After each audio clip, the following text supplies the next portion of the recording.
आज के इस कार्यक्रम के मुख्य अतिथि भारत सरकार के लोकप्रिय मंत्री और हम सबके मित्र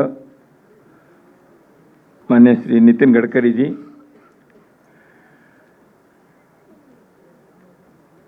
जिनके आग्रह और चिंतन पर ये कार्यक्रम आज संपन्न हो रहा है, जिनके बारे में बाकी विशेषण देने की जरूरत नहीं। यहाँ बैठे हुए प्रत्येक व्यक्ति को मुझसे अच्छी तरह से आप उन महानुभावों को जानते हैं। माननीय राम बहादुर राय जी, आदरणीय श्री गोविंदाचार्य जी, मंच पर आसीन सत्यानंद जोशी जी, अरविंद माडीकर जी, आकाश जी, सभागार में उपस्थित सभी विशिष्ट वंदनीय जन भाई और बहनों, आपातकाल घोषित होकर 50 वर्ष पूर्ण हो गए और कई बार 25 या 26 जून को इससे पहले भी आपातकाल के और जैसे अभी राय साहब ने जिन विषयों के बारे में बताया उनमें से कई बिंदुओं को लेकर, यानी इमरजेंसी के सच क्या है, यथार्थ क्या है, उसके पीछे का उद्देश्य था, कैसे अंत हुआ, इसके बारे में कई बार कार्यक्रम हुए हैं। लेकिन अभी सारे ये जो इमरजेंसी का पर्व रहा, कालखंड रहा, उसके पश्चात 2 पीढ़ी हो गई। 50 साल यानी 2 पीढ़ी। इसलिए वर्तमान पीढ़ी को स्वाभाविक ही है, उनको मालूम नहीं है, वो उनके कोई अपराध नहीं है उसमें, उनको बताने वाले काम भी कितने हुआ। तो इमरजेंसी के बारे में जब कार्यक्रम होते हैं, एक दृष्टि से ओल्ड बॉयज क्लब जैसे पुराने लोग अपनी याद बनाने के लिए इकट्ठे हो जाते हैं। अब भाई ऐसे हुआ था, वैसे हुआ था, एक दूसरे को हम बताते रहेंगे। तो हमारे लिए तो पुरानी यादें हैं। अलमनी एसोसिएशन बनाकर इमरजेंसी के मनाना, ये कोई इमरजेंसी को बारे में अगली पीढ़ी को बताने के तरीके नहीं हो सकते। वर्तमान पीढ़ी को बताने के लिए क्या हमारी योजना है, ये होनी चाहिए। लोकतंत्र के संदर्भ में, संविधान के संदर्भ में, भारत में इतने बड़े देश के ऊपर एक तानाशाही से सब प्रकार के मौलिक अधिकार का हनन करने का प्रयत्न कोई करने के सोच भी सकते हैं, और सोचेंगे, प्रयत्न करेंगे तो भी वो सफल नहीं हो सकते हैं। ये जो भारत की इतिहास है, इसके जो पाठ है, इसके जो संदेश है, इसके पीछे की जो सावधानी बरतने की बात है, इन बातों को हर पीढ़ी को बतानी चाहिए। अन्यथा 26 जून के 25 जून के कार्यक्रम हमारे पुराने मित्रों के इकट्ठा करने के यादगार के स्मृति दिवस नहीं है, ऐसे मुझे लगता है। इसलिए गोविंदाचार्य जी, राम बहादुर राय जी सरी के लोग बार बार इसके खतरे के घंटे बताते हैं, उसकी क्या हुआ। अब मान्य राय साहब ने एक पुस्तक लिखी है, मैं इसे बैठे बैठे अभी देख रहा था, तो मुझे लग रहा था इसमें कई बातें भाषण में भी थोड़े से उन्होंने उल्लेख भी किया है। इस प्रकार के विश्लेषण करने वाले पुस्तक लेख तो उसकी आवश्यकता है, और वो वर्तमान पीढ़ी को पहुंचने चाहिए, चर्चा होनी चाहिए। आपने विद्यार्थी परिषद के नाम लिया, कई बार मैं तो विद्यार्थी परिषद का कार्य करता रहा हूँ, यहाँ बहुत सारे लोग बैठे हैं, राय साहब ने भी लिया। इसलिए अगली पीढ़ी को बताने का काम विद्यार्थी परिषद जैसे संगठन के, आज यूनिवर्सिटी में जो विद्यार्थी है उनके लिए स्टडी सर्कल चलानी चाहिए।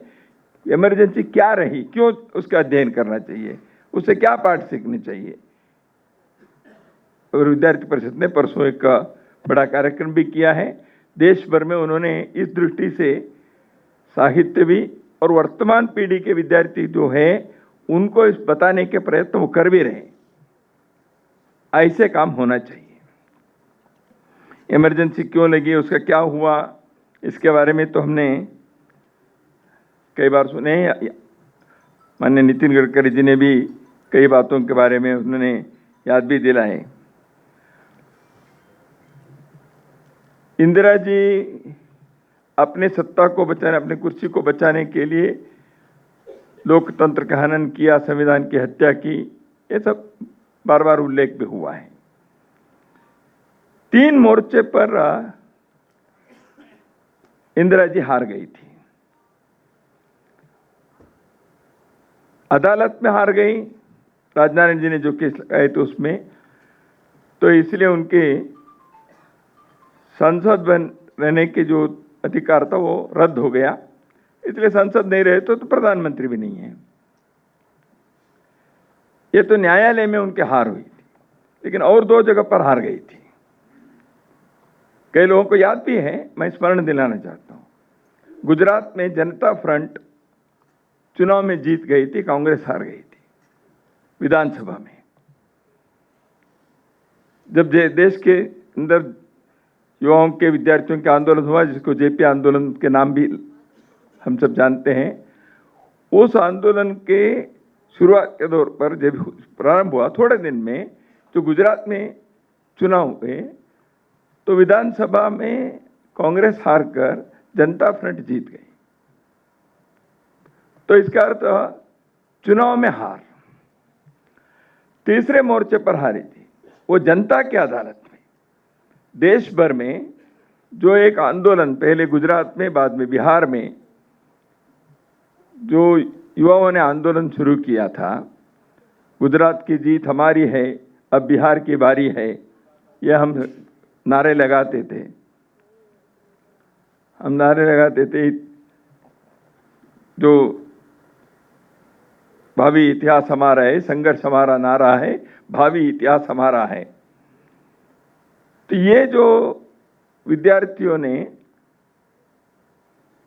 भ्रष्टाचार के खिलाफ, महंगाई के विरोध में, रोजगार, बेरोजगारी के विरोध में, शिक्षा पद्धति को बदलने की मांग लेकर, और बाद में 5वां एक विषय जुड़ गया, वो था चुनावी पद्धति को भी बदलने चाहिए, इलेक्टोरल रिफॉर्म। तो इसलिए ये जो शुरू हुआ था, उन विषयों के बारे में चर्चा होनी चाहिए। उसमें पिछले 50 साल में कई बातें बार बार इस आंदोलन से जुड़े हुए लोगों ने इन विषयों को आगे बढ़ाया, उसको हमें नहीं भूलना चाहिए। हमने उस समय कहा था शिक्षा नीति में बदलनी चाहिए। 86 में एक बार तो कांग्रेस सरकार, अभी एक सर्वसम्मति से जो शिक्षा नीति आई, देश में रोजगार सृजन के लिए आग्रह, चुनावी पद्धति में 2000 में जब अटल जी की सरकार थी, 50 साल गणतंत्र के होने पर 5 डिबेट्स देश भर में संस्कृति मंत्रालय के द्वारा, रिफॉर्म डिबेट्स, उसमें शिक्षा के बारे में एक डिबेट, वो कार्यक्रम हुआ कोलकाता में, दिल्ली में। देश के एडमिनिस्ट्रेटिव, प्रशासनिक पद्धति इसमें बदल आनी चाहिए, क्योंकि ये जो अंग्रेजों के जो सिस्टम चलता रहा है, तो इस प्रशासनिक पद्धति में भारत के अनुकूल प्रशासनिक पद्धति को लाने के लिए होनी चाहिए। यह विचार किया गया एक सेमिनार में। देश के न्यायांग, न्यायालय की पद्धति जो है, जुडिशियरी, इसके बारे में एक सेमिनार में किया। इलेक्टोरल रिफॉर्म होना चाहिए, इसके बारे में किया। डेवलपमेंटल मॉडल क्या हो, इसके बारे में किया। सबके रिपोर्ट छपे हैं 2000 के इसमें। मैं कहने का मेरा तात्पर्य है, हम विषय को उठाए तो एक हो गया, बाकी इमरजेंसी के याद करते रहेंगे, ऐसे नहीं है। इन विषयों को भी आगे बढ़ाने का विषय था। जैसे जिन लोगों ने युवाओं के आंदोलन प्रारंभ किए, उस पीढ़ी ने आगे इस चीज को लगातार आगे करने का प्रयत्न किए हैं। हमने देश के इन विषयों को भूलकर केवल इमरजेंसी के जाप कर रहे हैं, ऐसे नहीं है। इसको भी अपने को ध्यान में रखना चाहिए। संयोग है कि आज के यह कार्यक्रम संविधान के और लोकतंत्र के रक्षा के बारे में संकल्प लेने वाले यह अवसर है। तो इसलिए ऐसे कार्यक्रम डॉक्टर बाबा साहेब अम्बेडकर के नाम जिस भवन पर है दिल्ली में, उस भवन में हो रहा है। लेकिन आयरनी यह है, आयोजकों में एक Indira Gandhi national centre for arts भी है।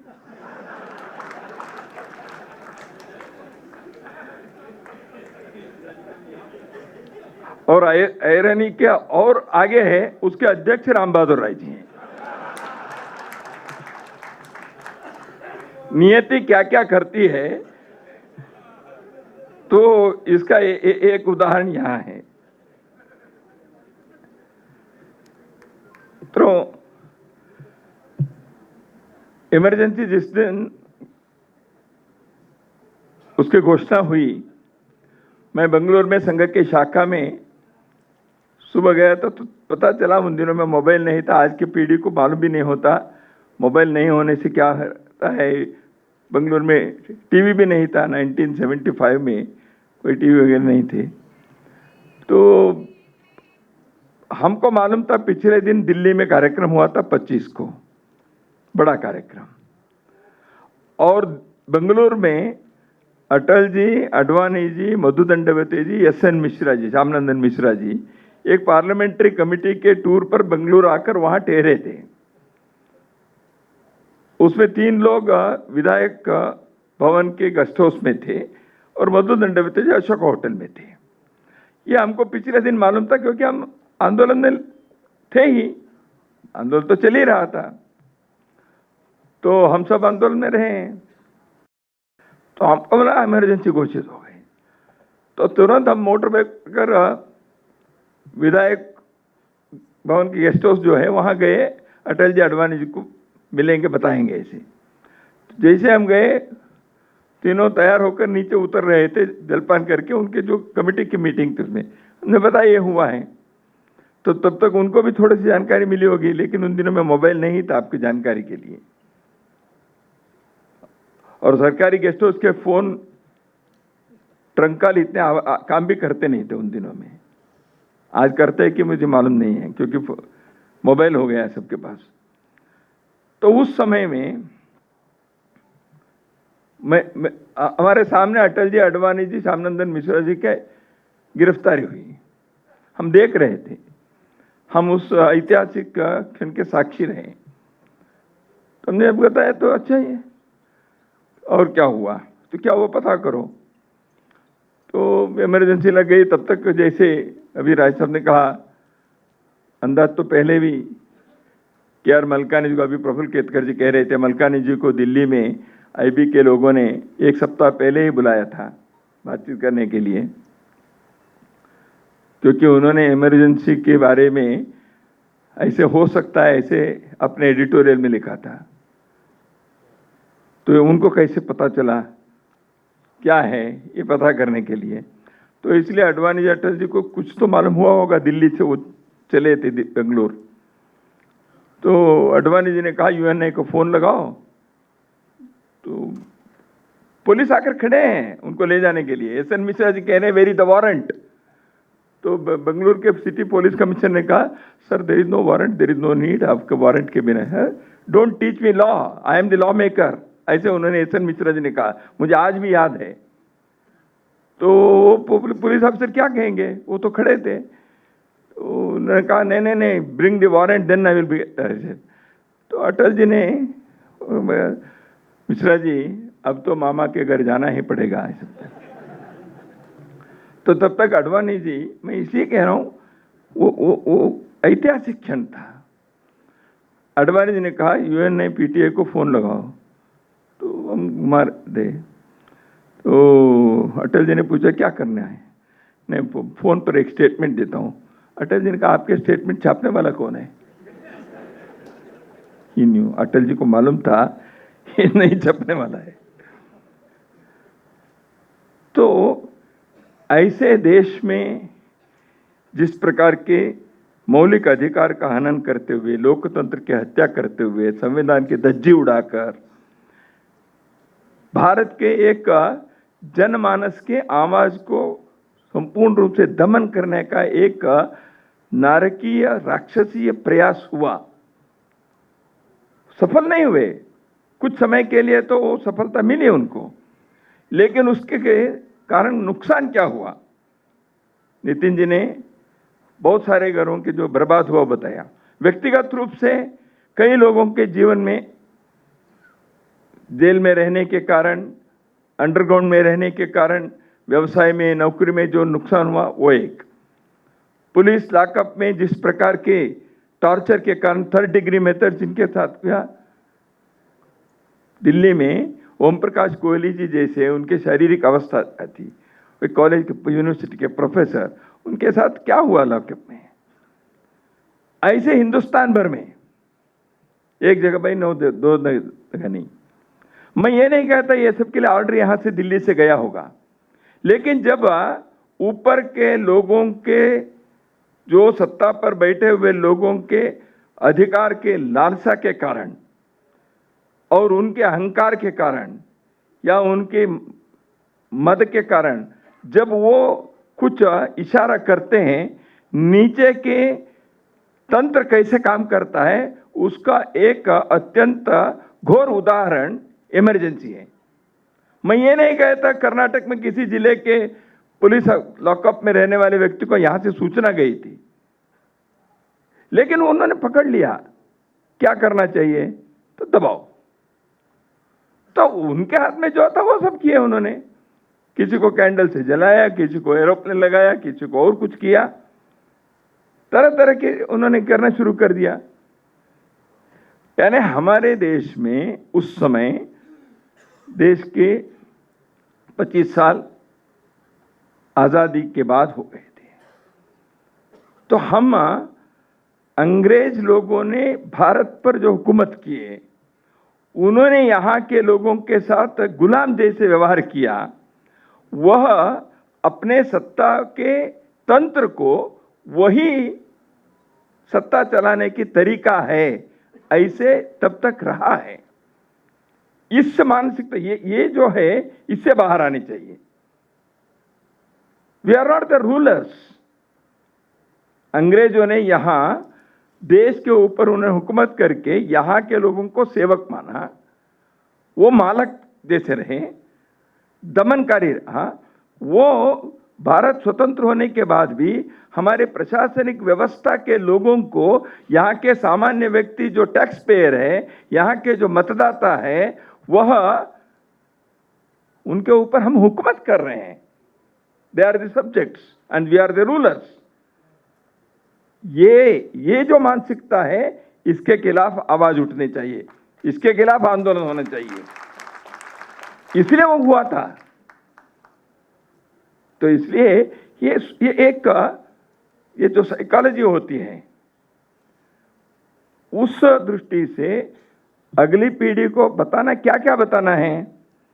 एक व्यक्ति ने ऐसे संविधान की हत्या की, केवल इंदिरा जी के बारे में केवल बताना नहीं है, बताना है ये मानसिकता क्या है, और बताना है एक पार्टी कैसे एक व्यक्ति के लोकतंत्र में दल के लोग अपने स्वातंत्र खोकर, दल के अंदर स्वातंत्र नहीं है, देश के स्वातंत्र के बारे में, देश के लोकतंत्र के बारे में उनके मन के अंदर कोई संवेदना नहीं है, ऐसे कोई दल इतने बड़े देश के ऊपर राज करना चाहता है, ये बताने की बात है। जब देश में ऐसे चला, उस समय यहाँ के न्यायांग के, अदालत की, जुडिशियरी के, और मुझे क्षमा करिए, पत्रकार दुनिया के भी सभी लोगों ने नहीं किया। धर्मवीर भारती, कमलेश्वर जी, वैद्य, एडी गोरवाल, के.आर. मलकानी जी, मंकेकर जी, बहुत सारे ऐसे हैं जो इसके विरुद्ध में आवाज उठाए। लेकिन कई लोगों ने कैसे किया, इसलिए अडवाणी जी को कहना पड़ेगा ना, when you are only asked to bend you crawled.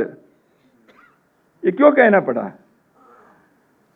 इस देश के कॉन्शंस को, यहाँ के लोगों के चेतना को जो जागृत रखना, उसको लोकतंत्र के पूरक बनाकर रखना, लोकतंत्र के रक्षक के नाते उनको करने के काम किसका होता है? स्वतंत्र पत्रकार जगत और एक स्वतंत्र स्वायत्त न्याय व्यवस्था। वो दोनों अधिकार के लालसा में, सत्ता के मद में डूबे हुए लोगों के सामने झुक गए। ये पाठ अपनी अगली पीढ़ी को बताना चाहिए, इसे नहीं करना चाहिए। इसलिए कौन से पाठ अपने को इमरजेंसी से, इन चीजों से सीखने चाहिए, तो ये भी सोचने का काम है, ऐसे मुझे लगता है। कुल मिलाकर इमरजेंसी 50 साल पहले रही, एक दृष्टि से भारत के लोक और यहाँ के लोकतंत्र दोनों के लिए एक परीक्षा थी। यहाँ कहते हैं कि कई बार इतिहास में पढ़ते हैं, विंस्टन चर्चिल ने शायद कहा था, हम तो सुनते हैं पढ़ते हैं, तो भारत को आज़ादी देना है तो नहीं, वो दे डोंट डिजर्व इट। क्यों?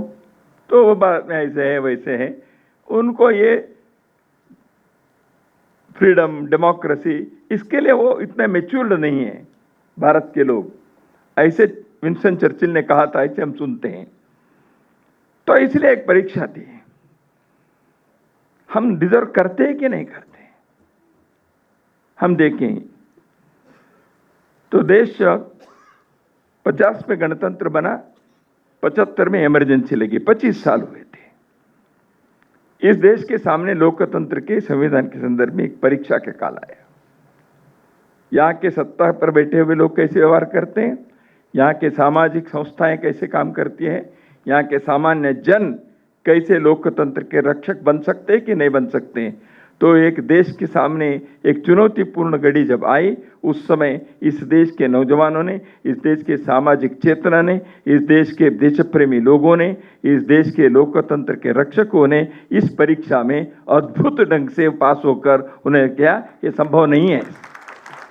दुनिया के सामने हमने कहा, Winston Churchill, this country, this nation deserves democracy, ये हमने दिखाया।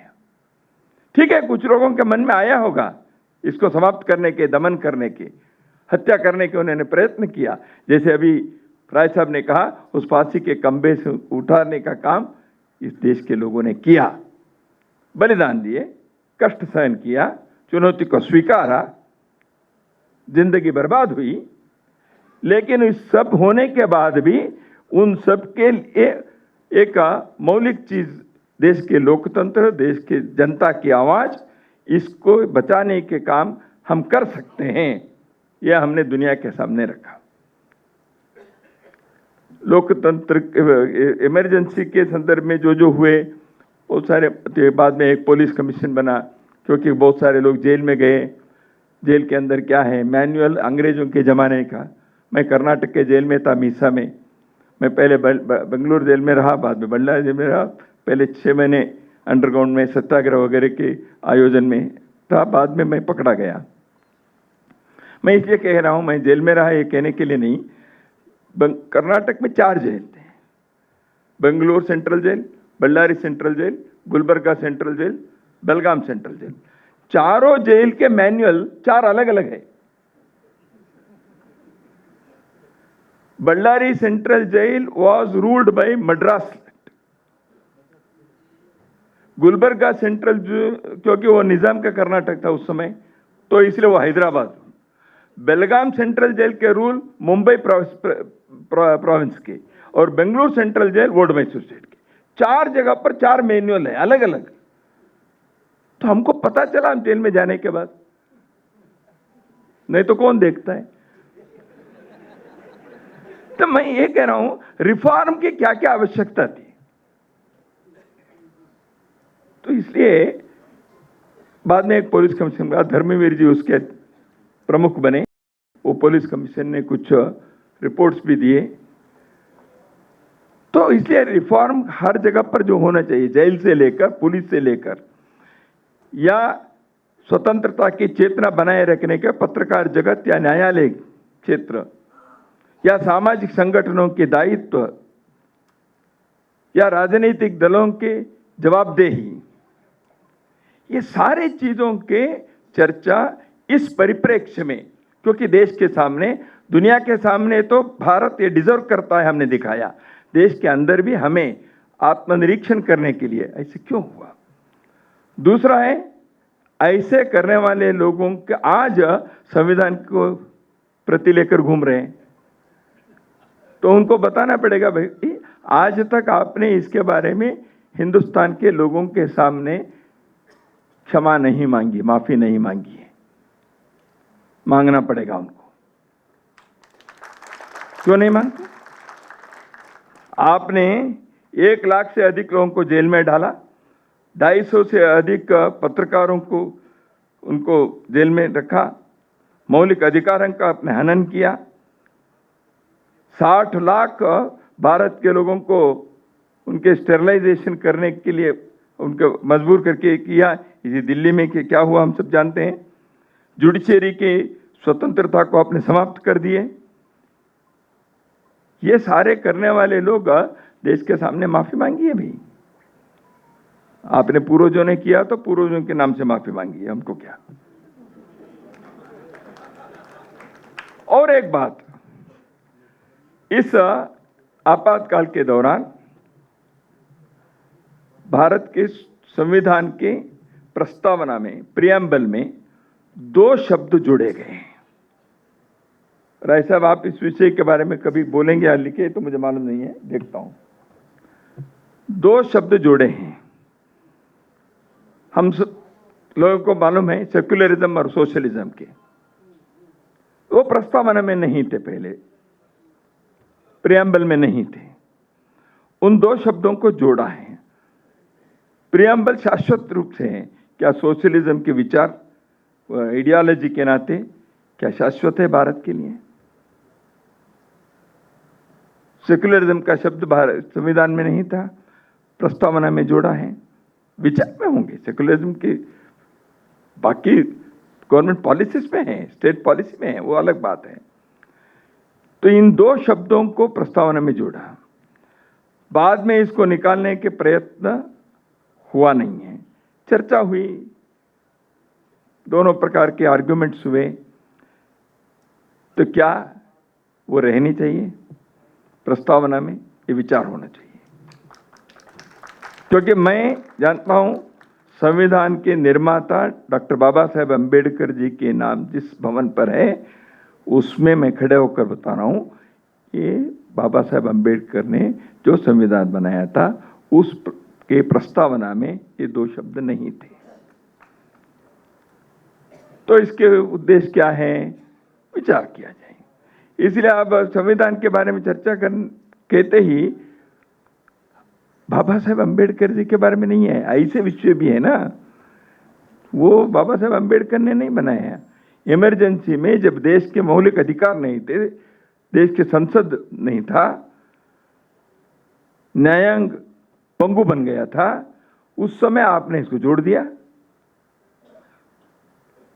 तो इसलिए ऐसे कई बातें आज भी समीक्षा करने के लिए हैं, ऐसे मैं मानता हूं। कुछ पाठ है इमरजेंसी के, वो मैंने उल्लेख किया। कुछ यादें हैं इमरजेंसी के। देखिए, संघर्ष में भी विनोदी बातें होती हैं, संघर्ष में भी कुछ पाठ सीखते हैं। संघर्ष में, युद्ध के काल में अपनी ताकत क्या है ये भी ध्यान में आता है, जिसके बारे में मुझे उल्लेख करना नहीं है। राय साहब ने कहा जो हायरार्की के इसमें हॉरिजॉन्टल के संघ के व्यवस्था के बारे में, मैं बेंगलुरु जेल में था, यादवराव जी जोशी वहाँ मिसा में थे, हम भी साथ में थे। यादवराव जी और बाला साहेब देवरस जी के बीच लगभग 10-12 पत्रों के आना यहाँ हुआ था। उस पत्र को लिखने का कार्य यादवराव जी कहते थे, लिखने का कार्य मैं करता था, इसलिए मुझे मालूम है। तो उस समय चुनाव के बारे में जो आपने उल्लेख किया, ये सारी बातें थी। बेंगलुरु के जेल के अंदर भी कई लोगों ने कहा, जैसे आपने कहा अभी, चुनाव कैसे लड़ेंगे, हमारे पास पैसे कहाँ हैं, लोग कहाँ हैं, समय कहाँ है, फरवरी में चुनाव की घोषणा हुई, मार्च में चुनाव करेंगे तो घूमने के लिए लोग नहीं हैं, कई लोग जेल में हैं, कैसे होगा, ऐसे था। उस समय यादवराव जी ने वहाँ के लोगों को बताया, आप बाहर तैयारी करिए, लोग आएंगे, यह मौका है, चुनाव लड़ने हारना जीतना बाद की बात है, यह मौका है, आपको मौका मिला है घर घर तक जाकर पहुंचकर क्या इमरजेंसी के ये बताने के लिए अवसर है। चुनाव लड़ना इसलिए आवश्यक है, लोगों को हम बता सकेंगे और हो सकता है जीत भी सकेंगे, तो इसलिए इस मौका को गंवाना नहीं चाहिए, यह यादवराव जी ने कहा।